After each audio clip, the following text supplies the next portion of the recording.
Taoiseach, the Minister for Health and the General Secretary of the Department of Health, Mr Robert Watt, have both refused to attend the Oireachtas Committee on Finance.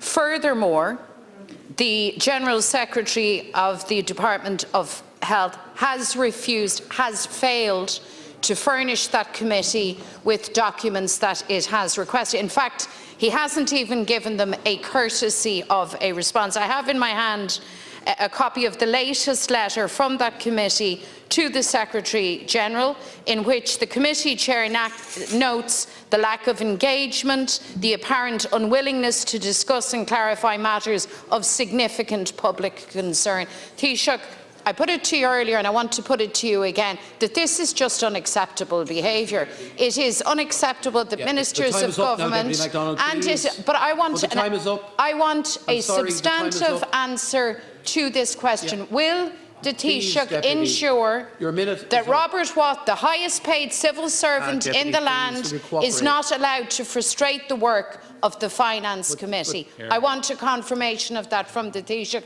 and that he will, if necessary, intervene. The time is up. Taoiseach.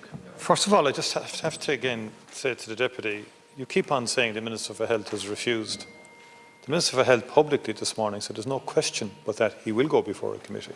So he said that. Sorry, he has said there is no question of him refusing to go before a committee of the House. He has made, yes, including the Finance Committee. And sorry, again, you're interrupting again. Look, the truth is simple. I repeat it for you again. The Minister for Health has said there is no question but that he will go before the Finance Committee or any other committee that asks him to go before it. He has helpfully suggested that there's an external review, which you asked for, which members in this House asked for an external independent review. So it always moves on, of course. When that happens, he believes a better conversation could be had before the committee when that's concluded. That's all.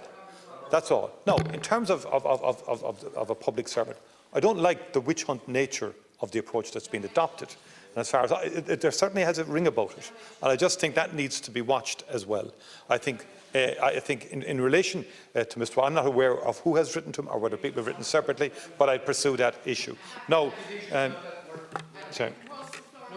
No, please, we're out of time, please. Please, other people's questions won't be reached.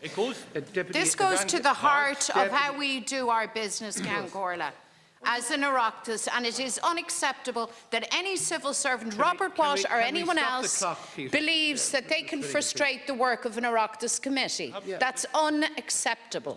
It is completely unacceptable that anybody would try to interfere with the proper workings of the House.